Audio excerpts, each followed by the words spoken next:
Hello dear students, मैं ऋषभ आपका अपने यूट्यूब चैनल में स्वागत करता हूं। और हम इसमें जो शुरुआत कर चुके थे काइनेटिक थ्योरी ऑफ थर्मोडायनेमिक्स, इस लेक्चर सीरीज के लेक्चर नंबर 1.6 में आपका स्वागत है। और हमने अपने प्रीवियस वीडियो में पढ़ा था कुछ डिफरेंट टाइप ऑफ वेलोसिटीज़ और थोड़ा सा इंट्रोडक्शन डिग्री ऑफ फ्रीडम का भी कर चुके थे। आज के इस लेक्चर में हम थोड़ा सा डिस्कशन डिग्री ऑफ फ्रीडम के लिए और करना चाहते हैं। उसकी कुछ जो एक बेसिक स्पेसिफिक डेफिनेशन है उसके बारे में थोड़ी चर्चा करेंगे और उसके बाद थोड़ा सा मीन फ्री पाथ के बारे में पढ़ेंगे। इक्विपार्टीशन ऑफ जो law of equipartition of energy है उसके बारे में थोड़ी सी बात करेंगे।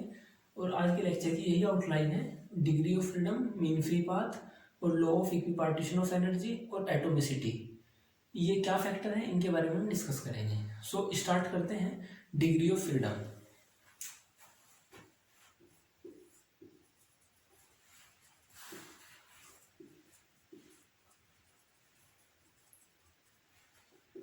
डिग्री ऑफ फ्रीडम, जैसा कि आपको इसके नाम से ही आभास हो रहा होगा कि नंबर ऑफ इंडिपेंडेंट मोशन, जो डायरेक्शन हमारे लिए या किसी मॉलिक्यूल के लिए मोशन करने के लिए फ्री हैं, जिनमें कोई बाउंडेशन नहीं हो, ऐसी डायरेक्शन को हम डिग्री ऑफ फ्रीडम कहते हैं। वहाँ पार्टिकल जाने के लिए इंडिपेंडेंट है, कभी भी किसी भी डायरेक्शन में जाने के लिए अगर स्वतंत्र हो तो वो डायरेक्शन उसके लिए इंडिपेंडेंट होंगी। और वही the total number of the total number of coordinate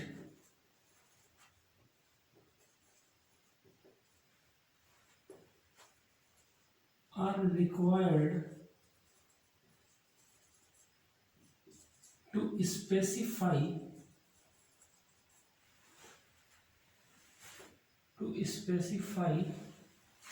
completely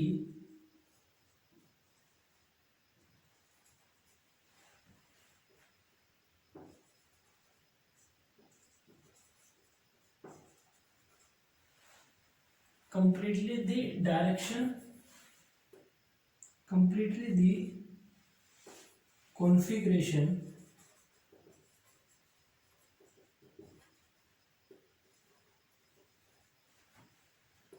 and direction.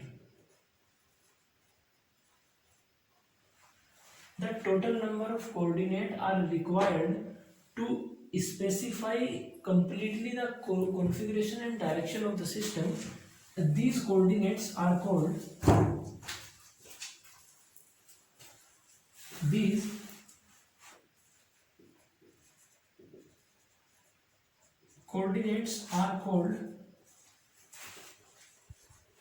Degree of freedom.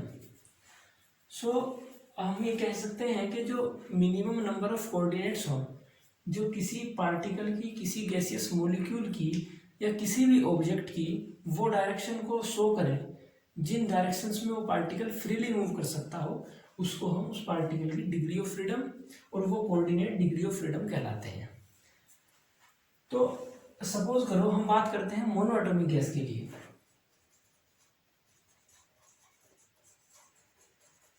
Mono atomic gas में एक एटम या एक मॉलिक्यूल होता है और एक एटम और मॉलिक्यूल में केवल 3 डायरेक्शन होती हैं जो उसकी ट्रांसलेशनल डिग्री ऑफ फ्रीडम को दिखाती है।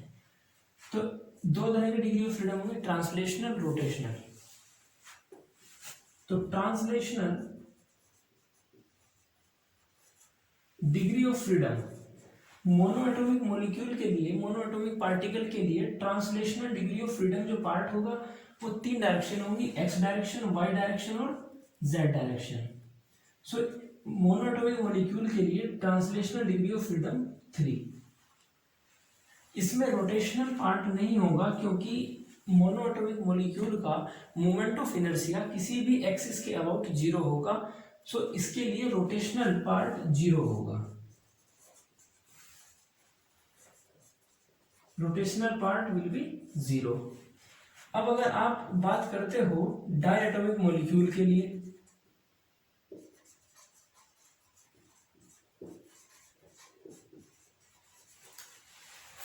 डायएटॉमिक मॉलिक्यूल में मॉलिक्यूल 2 एटम से मिलकर बना है। तो इन 2 एटम्स में ट्रांसलेशनल डिग्री ऑफ फ्रीडम का पार्ट तो 3 फिक्स है, क्योंकि ये पार्टिकल या ये मोलिक्यूल एक्स डायरेक्शन में, वाई डायरेक्शन में और जेड डायरेक्शन में इंडिपेंडेंटली मूव कर सकता है। तो इसके लिए translational degree of freedom part 3 होगा। और इसमें अगर आप बात करो रोटेशनल पार्ट की, तो रोटेशनल पार्ट में ये जो इसका जो मिलाने वाली स्ट्रेट लाइन है वो अलोंग द एक्स एक्सिस है। सो इसका जो मोमेंट ऑफ इनर्शिया है, सपोज करो ये 2 एटम है इस मॉलिक्यूल में, एक एटम ये, एक ये, along the X axis line. तो इस पार्टिकल का जो, इस सिस्टम का जो मोमेंट ऑफ इनर्शिया है अलोंग एक्स एक्सिस, ये पार्ट 0 होगा।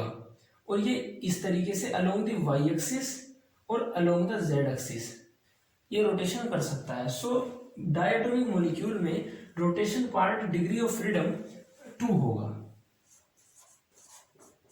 Rotational degree of freedom 2।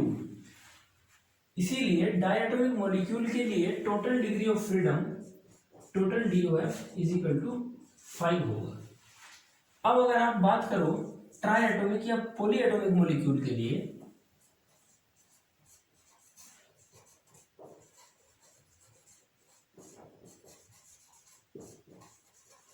In case of poly atomic molecule, suppose करो हमारे पास एग्जांपल मीथेन है,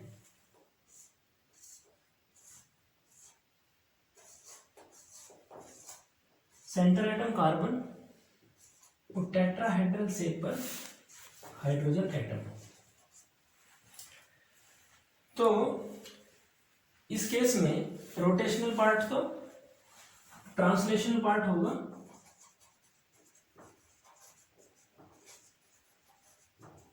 थ्री फिक्स है, क्योंकि हर ये पूरा system along the X axis, along Y axis और along Z axis freely move कर सकता है। So translational part will be fix, will be 3। But in case of rotation, इसमें किसी भी एक्सिस के अलोंग मोमेंट ऑफ इनर्शिया 0 नहीं होगा।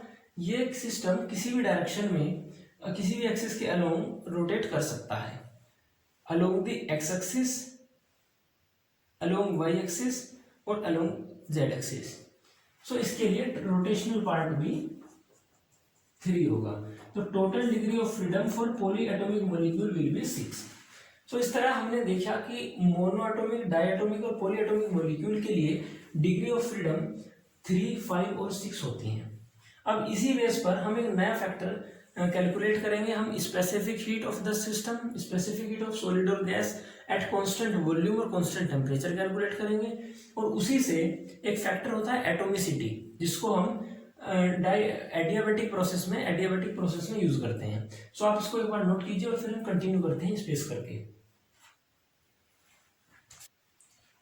तो आपने देखा कि डिग्री ऑफ फ्रीडम के बारे में मैं एक्सप्लेन किया। उसके बाद एक छोटा सा पार्ट है law of equipartition of energy.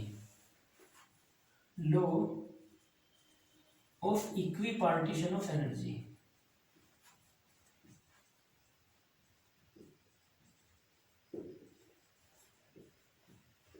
Law of equipartition of energy में मैक्सवेल और बोल्ट्जमैन के कुछ स्टेटमेंट थे। उन्होंने ये बताया कि जो किसी सिस्टम की टोटल एनर्जी होती है वो उसकी डिग्री ऑफ फ्रीडम में इक्वली डिस्ट्रीब्यूट होती है।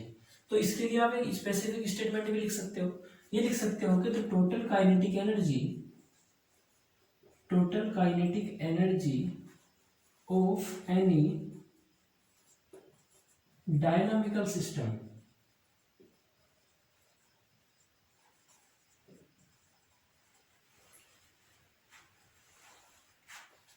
distribute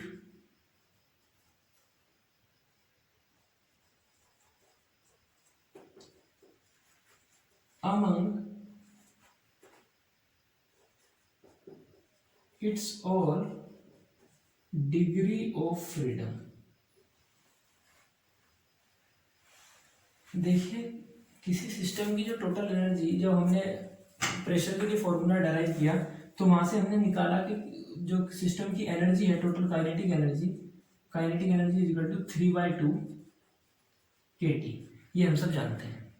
और अगर हम किसी गैस के 1 मोल के लिए बात करें तो गैस के 1 mole is equal to n atom means n for Avogadro.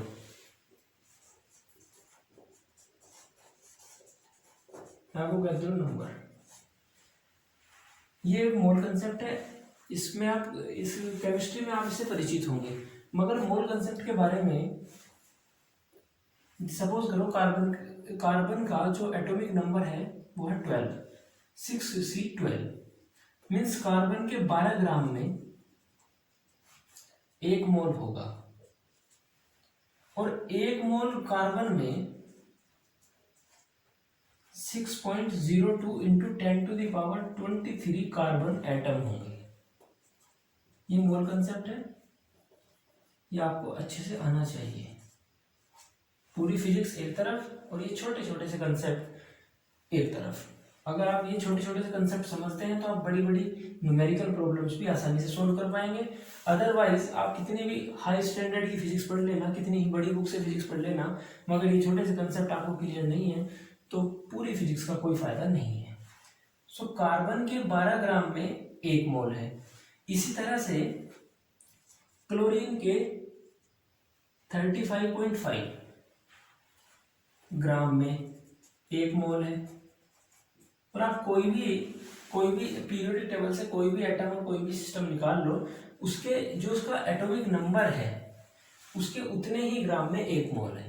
तो यही मोल कंसेप्ट है। और ये एवोगैड्रो ने कंसेप्ट दिया कि 1 मोल में 6.02 10⁻23 एटम होंगे।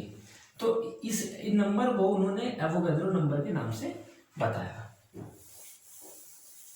सो 1 मोल एटम में, 1 मोल सिस्टम में या 1 मोल गैसियस सिस्टम जो भी है उसमें एवोगैड्रो नंबर के बराबर एटम होंगे। तो किसी गैस के 1 मोल के लिए total kinetic energy is equal to 3/2 NkT। ठीक है। और हम ये जानते हैं कि Rydberg gas constant is equal to Boltzmann constant into Avogadro number. So हम इस स्थान पर ये रिप्लेस कर सकते हैं, तो 3/2 और RT। तो ये हमने प्रेशर के फॉर्मूले से काइनेटिक एनर्जी डराइव की, मगर ये वैलिड रही केवल मोनोएटॉमिक गैस सिस्टम के लिए। जब हम डायटोमिक गैस सिस्टम पर गए तो हम इस एनर्जी को सही नहीं बता पाए, क्योंकि उसमें जो डिग्री ऑफ फ्रीडम है, degree of freedom monoatomic gas के लिए 3 थी और वो ये पार्ट था। जब हम डायटोमिक में गए तो वो एनर्जी 5/2 RT हो गई। उसी के लिए हमें एटोमिसिटी पर जाना पड़ा। अच्छा, kinetic energy equal to 3/2 kT, ये हम कर पाए।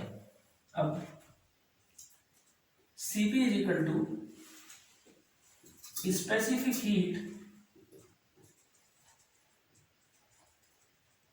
ऑफ सॉलिड और गैसियस सिस्टम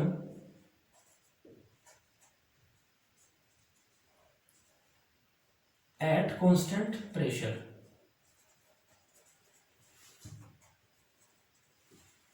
ओके। और Cv is equal to specific heat of solid at constant volume.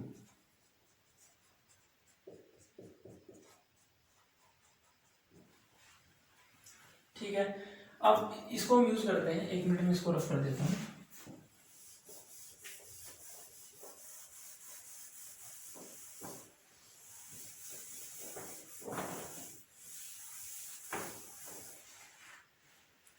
देखिए, जब हमने रियल गैस और आइडियल गैस की बात की थी तो हमने ये बताया था कि जो आइडियल गैस होती है उसमें ये मानते हैं कि गैसियस जो पार्टिकल्स हैं, गैसियस मॉलिक्यूल्स हैं, उनके बीच में कोई इंटरेक्शन नहीं है।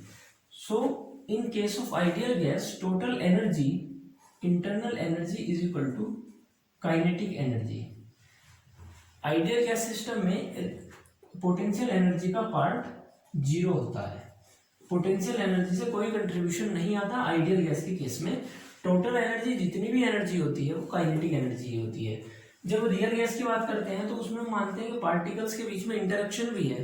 तो इंटरेक्शन की वजह से, क्योंकि पोटेंशियल एनर्जी रिस्पॉन्सिबल है इंटरेक्शन के लिए, और आइडियल गैस के केस में मानते हैं कि गैसियस मॉलिक्यूल्स के बीच में इंटरेक्शन नहीं होता। सो पोटेंशियल एनर्जी का कंट्रीब्यूशन 0 होता है। तो total internal energy kinetic energy के बराबर होती है। और ये हमें मैक्सवेल ने बताया कि हर एक डिग्री ऑफ फ्रीडम से जो एसोसिएट एनर्जी है वो 1/2 kT होती है। Energy associated with each degree of freedom, इसको आप स्टार बना के नोट कर सकते हैं।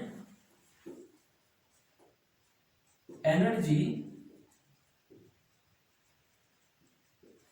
Associated with each degree of freedom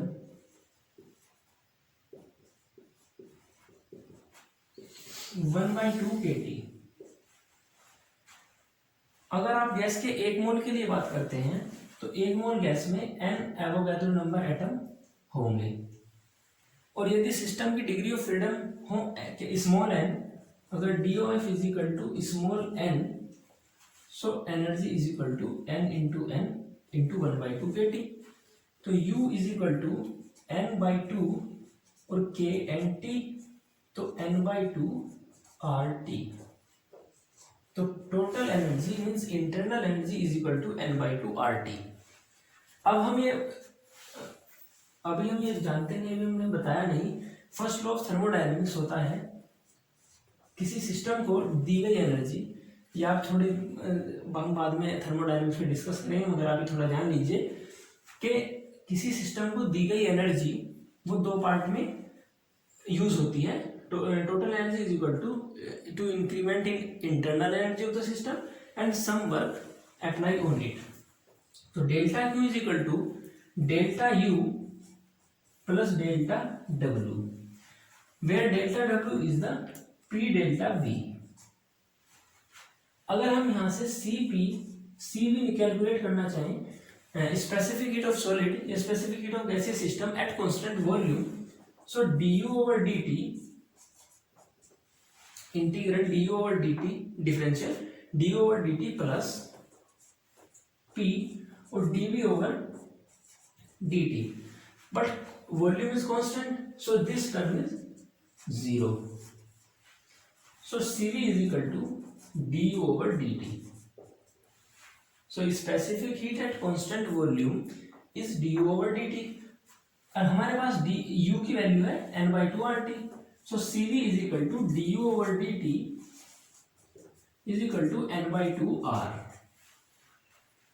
ये एक इंपॉर्टेंट रिजल्ट है, Cv is equal to n/2 R। अब एक मेयर का फॉर्मूला था, मेयर ने फॉर्मूला दिया for ideal gas Cp minus Cv is equal to R, specific heat at constant pressure minus specific heat at constant volume, इनके बीच का जो gap है, डिफरेंस है, वो रिडबर्ग गैस कांस्टेंट के बराबर है।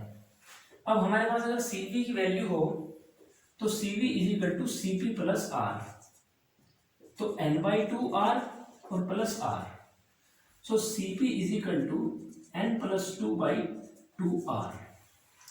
एक बार आप इसको यहां तक नोट कीजिए, फिर कंटिन्यू करते हैं स्पेस करके।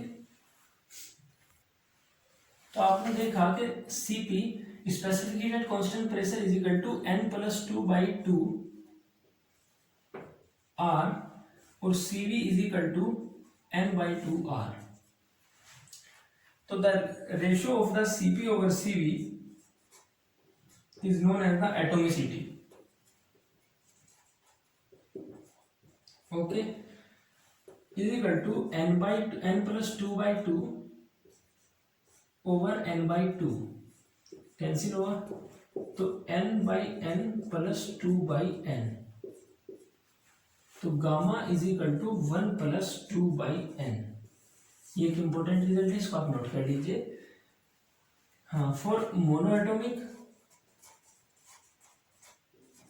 ये आपके लिए होमवर्क है, for monoatomic gamma is equal to 1 plus 2/3, diatomic के लिए gamma is equal to 1 plus 2/5, और इसी तरह से आप पॉलीएटॉमिक के लिए भी कर सकते हैं। इसकी वैल्यू आप आगे नोट करके लिख लेना। ओके, तो ये एटोमिसिटी फैक्टर था और इसको हम एडियाबैटिक प्रोसेस में यूज करेंगे। सो इस लेक्चर में हमने यहाँ तक किया, और अभी इसमें जो पॉइंट बचा हुआ मीन फ्री पाथ के बारे में थोड़ा डिस्कस करते हैं। मीन फ्री पाथ का मतलब ये है कि जब कोई गैसीय सिस्टम के अंदर पार्टिकल्स मोशन करते हैं जब वो एक पार्टिकल से दूसरे पार्टिकल तक आपस में टकराते हैं और कोलिजन करते हैं, तो कोलिजन करने में उनकी डायरेक्शन चेंज होती है और कुछ ना कुछ एनर्जी भी चेंज होती है।